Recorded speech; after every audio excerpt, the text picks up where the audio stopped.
Dios te bendiga mucho, Dios te guarde en el nombre de Jesús. Mira, quiero compartir una palabra breve contigo. Se encuentra en el libro de Marcos, capítulo 8, versículo 31, del 31 al 33. Dice: y comenzó a enseñarles que le era necesario al Hijo del Hombre padecer mucho y ser desechado por los ancianos, por los principales sacerdotes y por los escribas, y ser muerto y resucitar después de 3 días.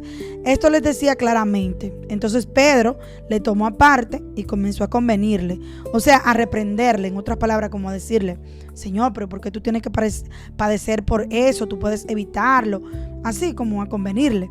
Pero él, volviéndose, o sea, Jesús volviéndose y mirando a los discípulos, reprendió a Pedro, diciéndole: quítate de delante de mí, Satanás, porque no pones la mira en las cosas de Dios, sino en la de los hombres. Mira, lo primero que te quiero decir aquí es que él estaba enseñando a los discípulos. Él les estaba enseñando acerca de que era necesario al Hijo del Hombre, o sea, el mismo Jesús, le era necesario padecer mucho. Este es el primer punto, no le iba a tomar por sorpresa. Aquí vemos claramente que él dice: era necesario a él padecer mucho y ser desechado. Es uno de los puntos que quiero centralizar. Ser desechado, ¿por quién? Por los ancianos, por los principales sacerdotes y por los escribas. Estos 3 tipos de personas que están hablando aquí, todos eran personas muy influyentes, personas muy importantes. Los ancianos, mira lo que te tengo aquí. Los ancianos eran líderes respetados del pueblo. No necesariamente eran sacerdotes, pero sí eran hombres de mucha influencia, eran hombres de mucha autoridad y de mucha experiencia. Entonces, ¿qué significa eso, mi hermano?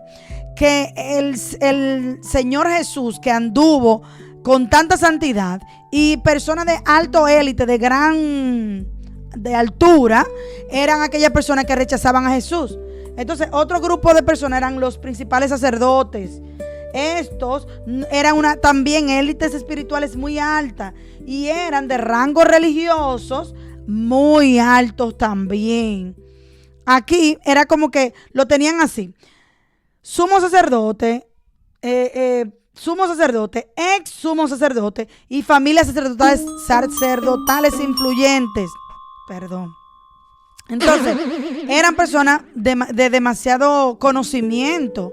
Eran quienes manejaban el templo, hacían sacrificios también y gran parte del sistema religioso. Estos que estamos hablando, los principales sacerdotes, no eran cualquier persona, mi hermano.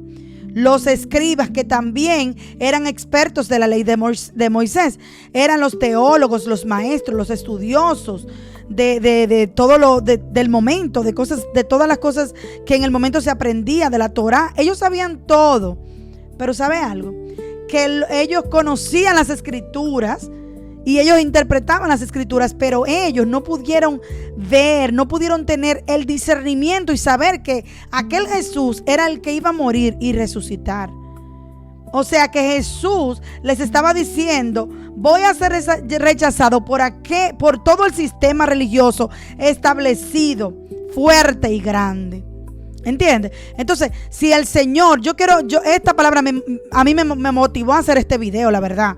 ¿Por qué? Porque esto me dice a mí que si tú y yo somos rechazados, no nos quejemos, no te preocupes, tranquilo, recibe paz. Si tú estás siendo rechazado, eso solamente significa que tú estás siendo manejado, o más que manejado, estás siendo llevado al propósito de Dios. El rechazo muchas veces te acerca al propósito que Dios tiene para tu vida.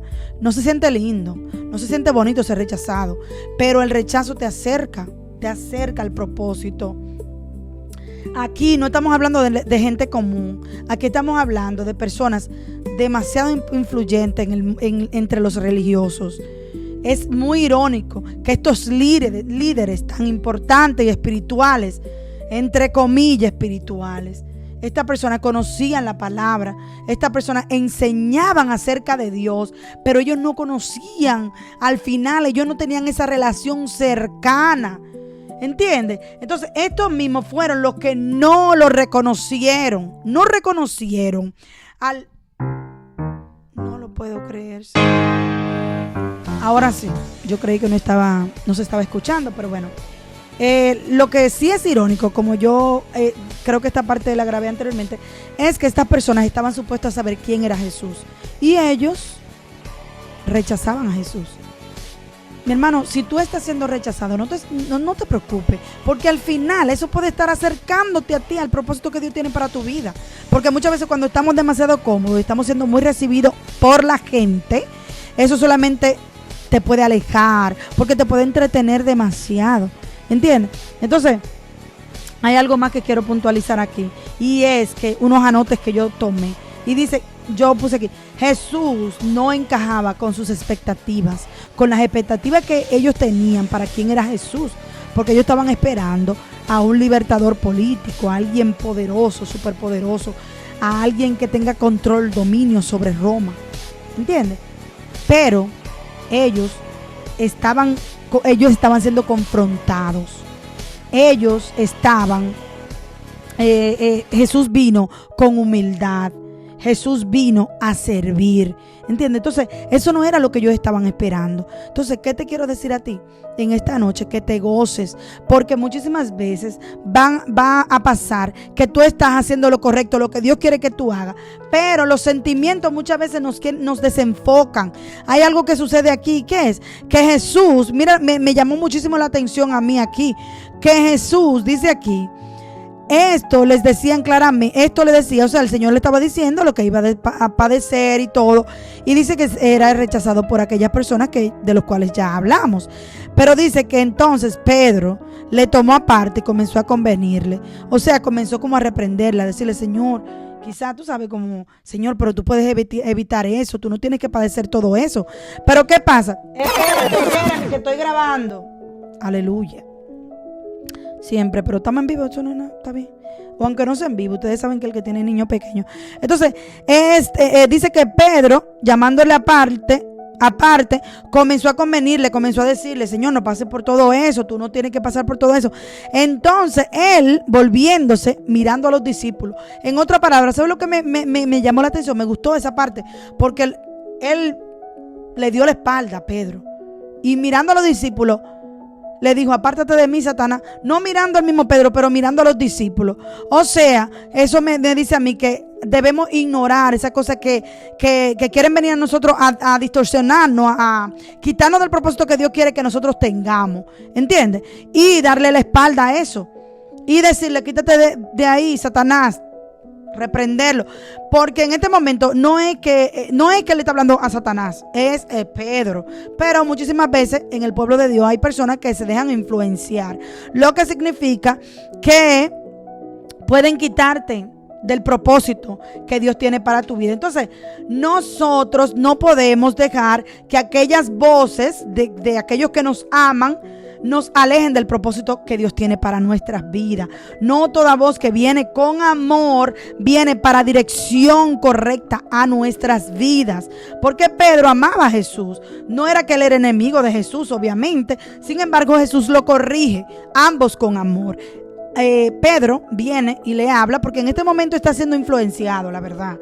Porque si él le dice apártate de mí, Satanás, es porque en ese momento él estaba siendo influenciado, ¿verdad? Y queriendo que el propósito no se cumpla. Y por otro lado, entonces Jesús le llama con amor, le corrige, ambos con amor, ¿entiendes? Entonces, si tú estás siendo rechazado, gózate, tranquilo, recibe paz. Si tú hay alguien que por amor quiere desviarte del propósito que Dios tiene para tu vida, corrígelo con amor, ¿entiendes? Corrígelo, llámale la atención. A aquella persona que tú amas, por más que tú lo amas, dice la Biblia que cuando nosotros amamos, nosotros corregimos. El mismo Dios usa la vara con nosotros y nos corrige muchísimas veces, ¿entiendes? Entonces, nosotros tenemos que sentirnos en paz por aquellas personas que nos corrigen en nuestra vida. Muchas veces la corrección no es bonita, no. Dice la Biblia que no es causa de gozo en el momento, pero después tiene un buen fruto, después desarrolla algo bueno. Entonces, en otras palabras, no te preocupes por aquellas personas que te rechazan, gózate en el rechazo. Y por otro lado, aquellas personas que te hablan con tanto amor, a veces lo hacen por miedo, por emoción, su propia emoción y por lógica humana y por tantas cosas. ¿Entiendes? Entonces, no siempre esas personas que te hablan con amor te están llevando al propósito correcto. Te pueden desviar del propósito que Dios tiene para tu vida. Dios te bendiga y Dios te guarde. Comparte este video con alguien que puede ser de bendición para su vida, así como lo es para la tuya. Un abrazo, Dios te bendiga. Bye, hasta la próxima.